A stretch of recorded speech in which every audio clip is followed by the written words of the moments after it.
Welcome to the podcast. Today's guest is Rich Shenton. Rich, welcome back, mate. Yeah, thanks for having me again, Dom. Nice to come back and do another piece with you. Yeah, no, absolutely. So we're in a weird time with the lockdown and everything else. Obviously, you're the main man with the camera. We've done loads of camera stuff. We've done lots of photography stuff. What we want to talk about with you is moving forward from the lockdown. But before we do that, give us a bit of an intro into who you are and where you're at for those people that have sort of just tuned in. So, over the years, I've been doing photography and videography. Early days, I started out with Total Cart magazine as an editorial assistant and doing photography and videography for them before progressing and working for the likes of Corda, and then over to Ridge Monkey, and I am one of their videographers and photographers that piece together in-session videos, short product videos, and get out with the anglers as and when. Obviously, at the moment, plans have changed dramatically with the current situation that we're in. But I think that will affect the industry across the board, really. I think everyone's in the same sort of position as what we are.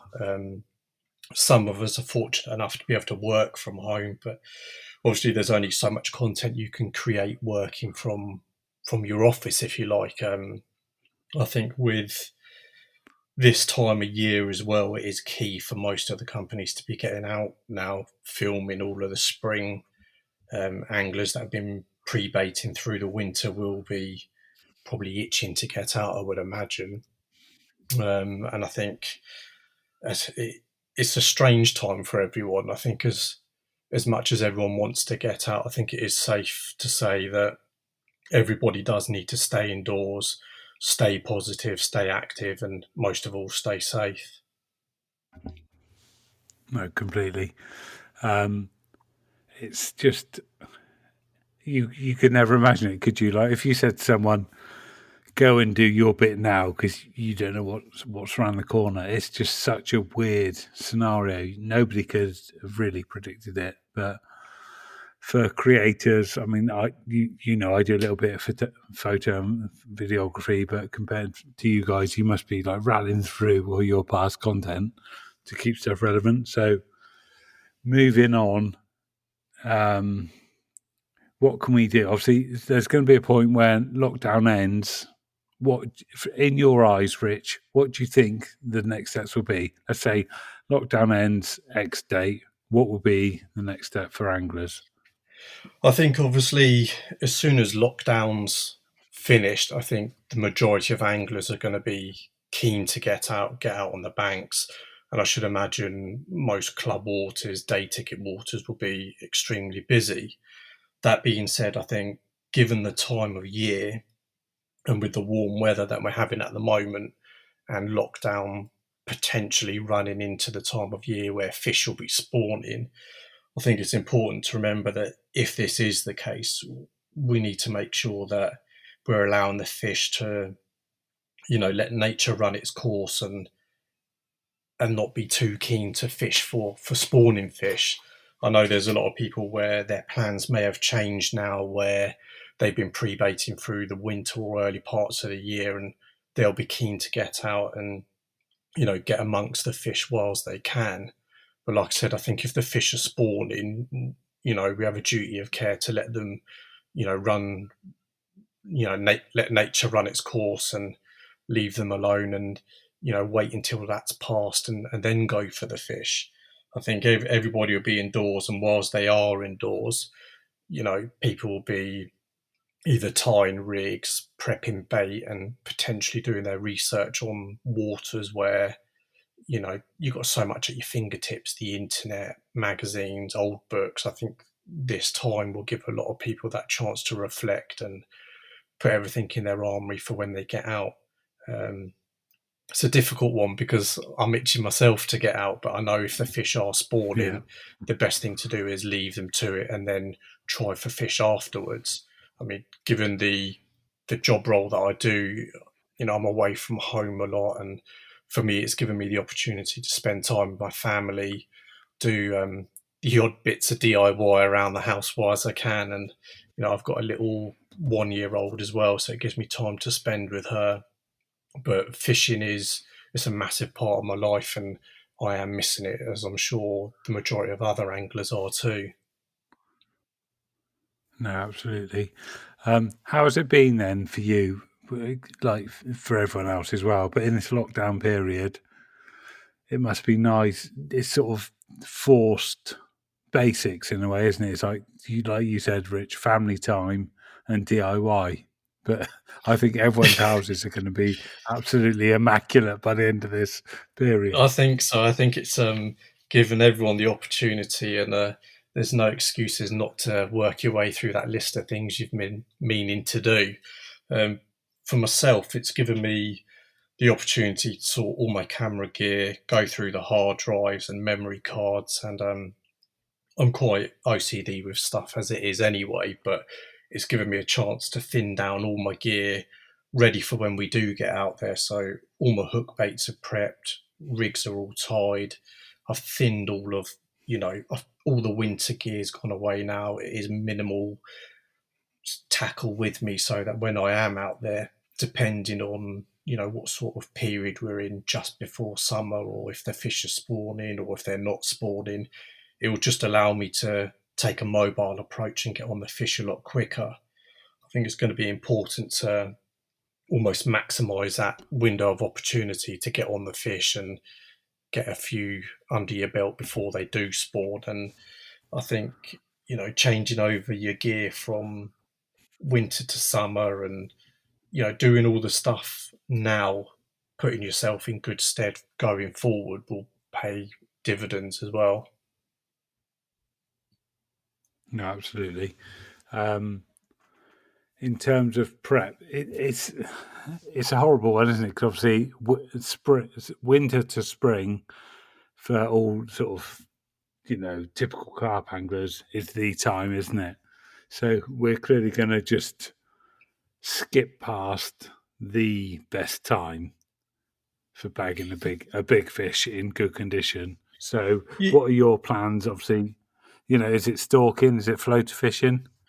I think for me, my plans, like most, have probably changed dramatically. I've been pre-baiting all Yeah, winter and early part of the year, and I think obviously spring is that window of opportunity where everyone wants to get out, fish at their peak, heaviest weights, and as much as there's still fish to be had through the warmer months, it's not as comfortable being out on the bank in scorching hot temperatures, and the fish are a lot harder to catch. And there's particular waters where I'm fishing where they respond better to the cooler months rather than the warmer months, if you like. yeah, And I think it will make a massive difference to all anglers. Like you said, we've almost missed spring now, and I think there'll be the odd session where you can get out zig fishing or with the floaters, but I think a lot of people will probably put all their eggs in one basket and wait for autumn to come round. Um, I know it will have a big impact on the bait companies. For them this time of year, yeah, everyone's buying masses of bait to pre-bait with or use through the spring months, or all the trips abroad where the guys are all going to Europe and using kilos and kilos of bait. That's it's not going to happen. And with all these other countries being in lockdown too, I think there's going to be strict policies in place of what lakes will be open and what won't. I know in Spain at the yeah. moment, any sport, you're looking up to, I think it's a £3,000 fine if you're caught doing any kind of sport. Over here, I think the only the only thing to take from this is positives rather than negatives. And I think with all these day Yeah. ticket waters being closed, they see a lot of bait, a lot of pressure. It's almost given them a break, if you like, so that when we do get back out there, in theory, the fish are going to be hungry and should be easier to catch. What you would normally find quite tricky on, say, somewhere like Linear that sees pressured waters and anglers every single day of the week, now's had the best Mm. part of a few months with no bait and no anglers. it should put you in good stead going forward to get a few fish. Yeah, that's like you say, it's unprecedented. Really, there's linear is a classic example. It's 24/7, isn't it? Pretty much every day of the year, even over Christmas, even every break is rammed. So the fish are going to be like, "What's going on?" Yeah, I think it's almost like swim rotation. You as soon as one person's in and gone, someone else is in there straight away and almost putting bait on top of bait. I think where this Mm, allows the fish to move around a bit more freely, and it's worrying times for some fisheries where they're not getting anglers on. But I think as soon as this is lifted, I think small businesses, fisheries, everyone will bounce back from it. And you know, going back yeah. to your original question with stalking or floater fishing, for me, the majority of my angling is quick overnighters. I'm either away filming or Mm, traveling to venues. yeah. And for me, if I can get a few hours on a lake, I generally tend to either stalk or, going back to being prepared, tie up solid bags and go with singles Yeah. or just a little bit of bait here and there, little and often, rather than filling it in and waiting for Hmm. the fish. Yeah. No, that's such a good point as well. Obviously, in terms of your personal angling, Rich, do you even like a little bit here and there? Are you sort of priming spots to drop onto? It will depend. I mean, I'm fortunate enough that I live in the heart of Yateley, and I am probably a 3 minute walk from the Yateley Lake. So I do have the opportunity, obviously before lockdown, to get out in the evenings or first thing in the morning, prime a few spots, and when the time does come, I can drop on and reap the rewards. On the other hand, where I'm away filming, I could be anywhere in the country or abroad. Obviously, with that, I'm not getting the opportunity to pre-bait. So the biggest thing there, I would say, is watercraft. I've got to make sure I'm finding the fish. So whether that's any signs of the coots making noises or bird life, or um, you can't beat a good pair of sunglasses, Polaroids, so you can find the fish. Your eyes are your strongest weapon, and they'll show you where the fish are. Yeah. And I think wind direction obviously plays a huge part on. Personally, in my own personal opinion, I think southwesterlies and being on the front and being on the back of a wind does make a big difference. Yeah. In terms of that note on winds, like, when does a wind become stale? Because that's a point that sort of regularly pops up. I mean, obviously, do you look at a forecast and then look back as well to see when that wind changed? Yeah, I mean, I've got various weather apps on my phone, and it, it's a difficult one really because not all venues will respond the same.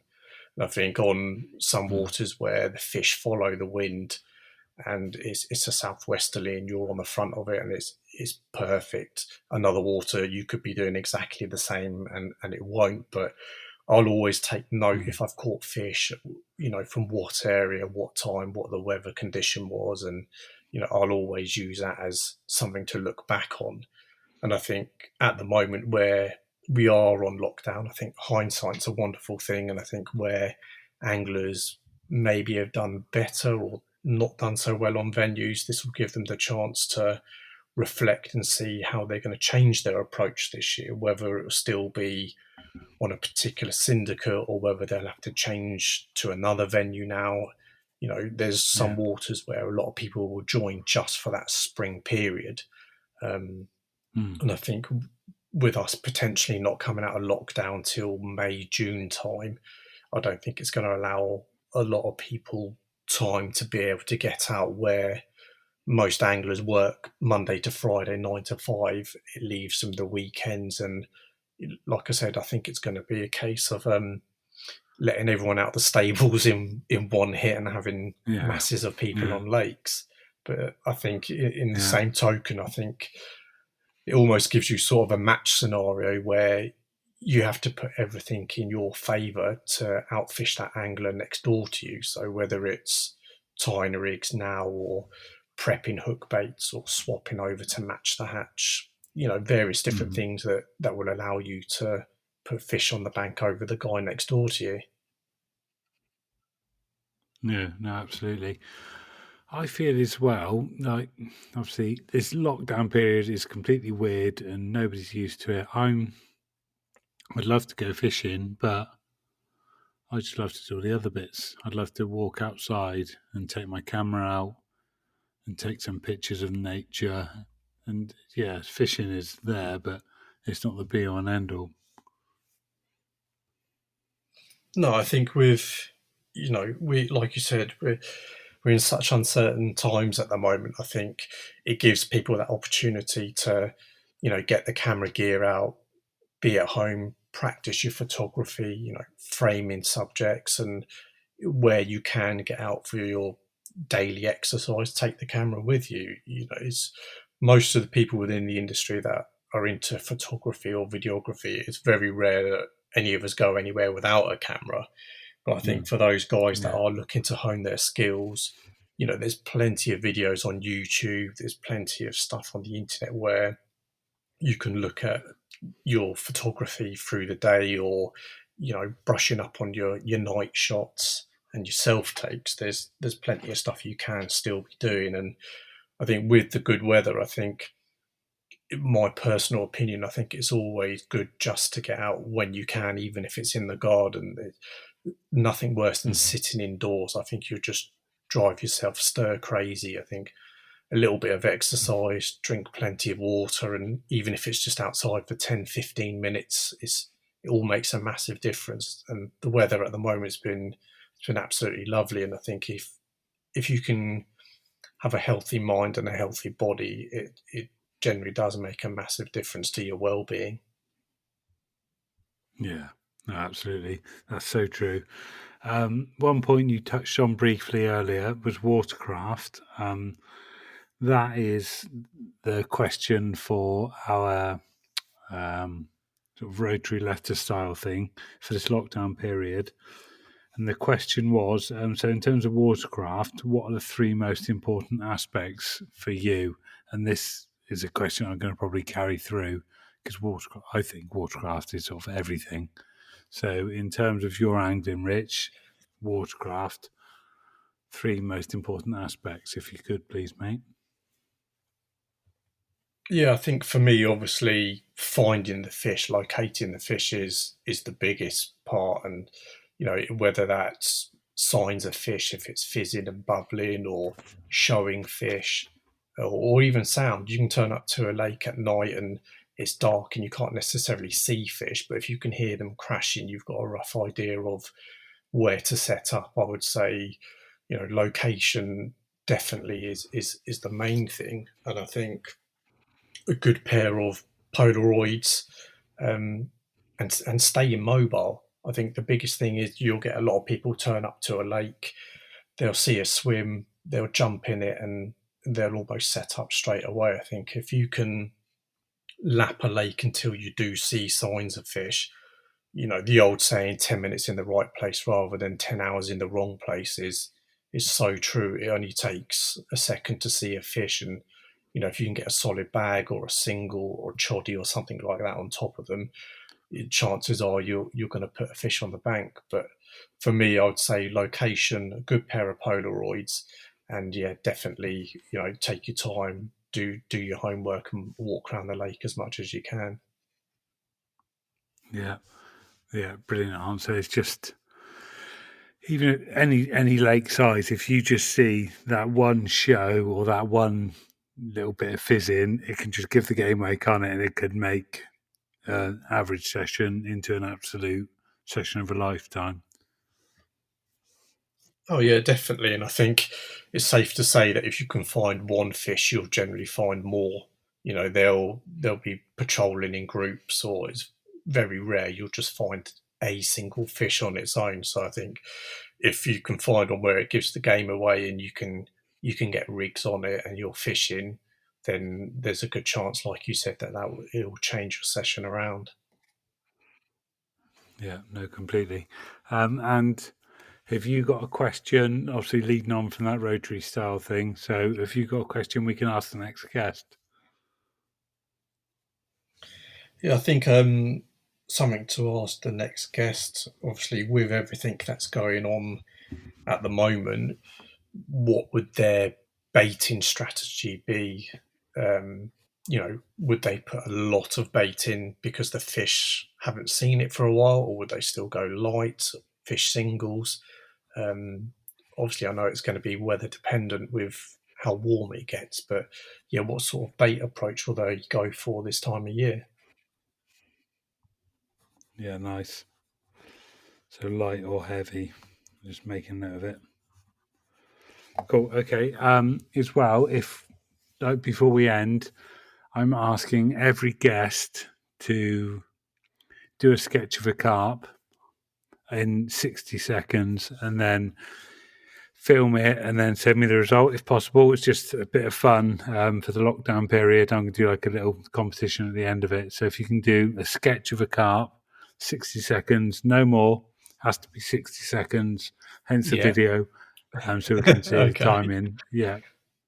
Yeah. And like I've stressed on multiple episodes before, the bar isn't particularly high, but it's just for fun. So yeah, a quick sketch of a carp, and then we'll stick out and we do like a big competition at the end. If that's okay, mate. Yeah, but no worries at all, Don. Awesome, Rich. Right, thank you very much, mate. That's been brilliant. Yeah, it's been an absolute pleasure, and I hope you and the family stay safe during this isolation period. I'm sure as long as everyone stays positive, we'll all get through it together, come out the other side, and put plenty of fish on the bank. And the most important thing is that everyone stays home, stays safe, and we get through it as quick as possible. Yeah, brilliant. Exactly that. Amen. Thank you very much, Rich. Take care. Cheers, Don. Thank you, mate.